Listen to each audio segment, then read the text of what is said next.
Jayden Daniels leads the Washington Commanders into the top-seeded Lions Den in Detroit and pulls off a shocking upset as the Commanders win 45-31. This game, I underestimated the Commanders yet again. I mean, it's time to give it up for Jayden Daniels having the best rookie season, not even arguably the best rookie season, the best rookie season.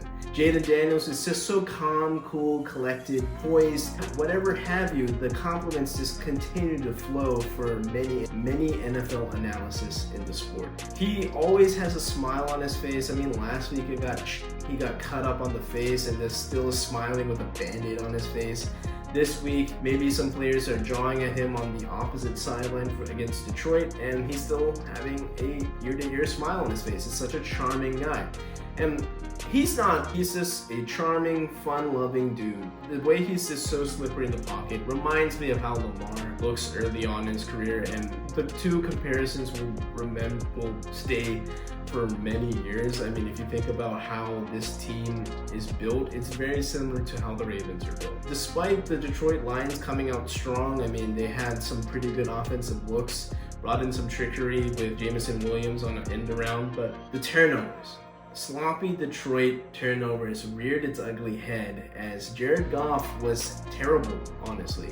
He's had a great year, but when the light shined the brightest and he needed to provide a spark, his turnovers proved pivotal for the Detroit Lions. He had 4 turnovers on the night, 3 interceptions, and I'm going to talk about the first couple of turnovers. The first one was a fumble in the red zone that took points off the board, and they could have had easily at least a 3-point opportunity with the field goal.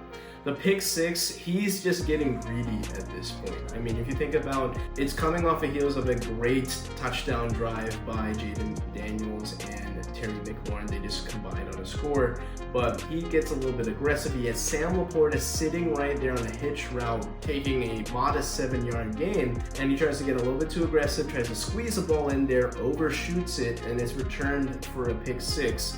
That's a pivotal moment in the game when instead not only do the Lions miss an opportunity to score to compete in this rapid scoring pace with the Commanders, they give up a touchdown on their own and now they're down 10 points. Later in the second quarter, he's trying to go for it all and simply gets the route undercut by Mike Sanistril, the Commanders' standout rookie cornerback from Michigan this year. Sanistril has had a recent upcoming. I mean, he's been solid for much of this year, but recently the play has picked up, let's just be honest. It's there in the tape, pass deflections, tackling, he's getting interception, he's showing up everywhere in the stat sheet, and I really do think that they definitely have a good cornerback in Mike Sanistril. The Commanders' interception just before halftime, I think, was just so backbreaking because at a minimum, you might be down 31-24, and I think Detroit was getting the ball back in the second half.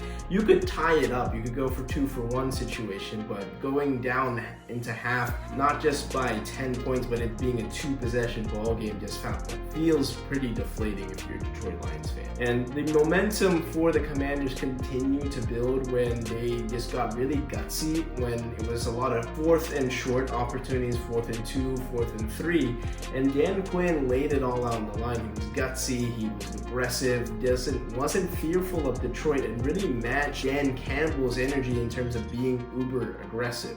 And there were times that aggressive nature paid off. I mean, the first one with Marcus Mariota was kind of botched, but if you think about the rest, all of them were converted. Several of them were just very key high IQ plays by Jayden Daniels, and then just Detroit laying an egg. I mean, 12 men on the field on a 4th and 2. I mean, where is your head at? You can't even count in a playoff game.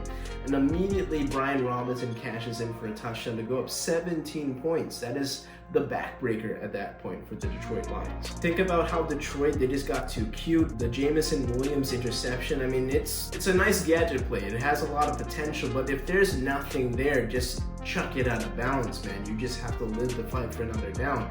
Your defense is giving you nothing, and I understand you gotta be aggressive, but be smart about it too.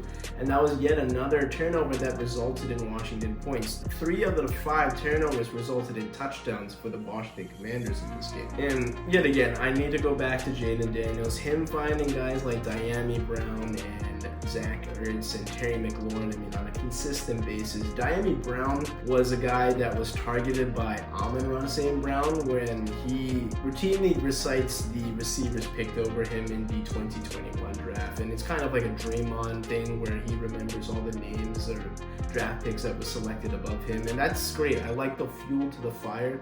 But that extra interview, I thought heading into the playoffs was definitely bulletin board material where unnecessary. I think when you have a chance to just prove your play, I mean, Amon-Ra has proven himself. He's been a first team All-Pro, multiple time Pro Bowl player at this point, and to rub it in the face to a guy like Dyami Brown, where he has been marred early on in his career. I mean, he had Carson Wentz, he had Taylor Heineke, and Sam Howell last year. I mean, if the situations were flipped, how do we know Amon-Ra St. Brown doesn't have a poor start to his career? But I felt like that dynamic definitely fueled Brown's play. And I mean, Brown showed up. Dyami Brown was the leading receiver for the Washington Commanders on this Saturday night, even having more yards than Terry McLaurin. For Daniels to come into this hostile crowd, it is against the #1 overall seed in the biggest game of his career. At this point, he's playing with house money. I mean, he's got his playoff win. Nobody would really blame him if he were to lay a dud against a team that's so high-powered in Detroit. He had other ideas. He's going for it all and was super aggressive, and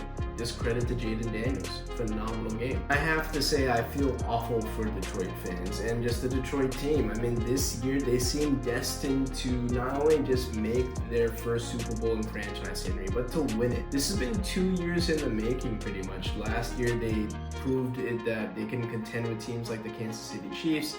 They were this close to making their first Super Bowl last season against the San Francisco 49ers. They blew a 17-point lead. And then you come into this year, you have 15-2 record, you have the first #1 seed in franchise history. The playoffs go through Detroit, and unfortunately, when the moment mattered the most, they fail. And it's disappointing, very sad for the Detroit Lions fans. I mean, they've been a franchise that's been looking for a special moment like this. And unfortunately, I think the biggest reason for this is, like I said, the turnovers, but also their defense being completely decimated. The defense for Detroit has been under a siege of injuries, and it's been a revolving door at defensive back, linebacker, defensive end. I mean, namely stars like Marcus Davenport, Aiden Hutchinson, Carlton Davis, Malcolm Rodriguez, the linebacker. I mean, the list goes on and on. There's only so much you can overcome, and if it's all on one side of the ball, I mean, it's fantastic that Aaron Glenn has gotten his side to this point. It's unfortunate that they couldn't see it through due to unforeseen circumstances like injuries.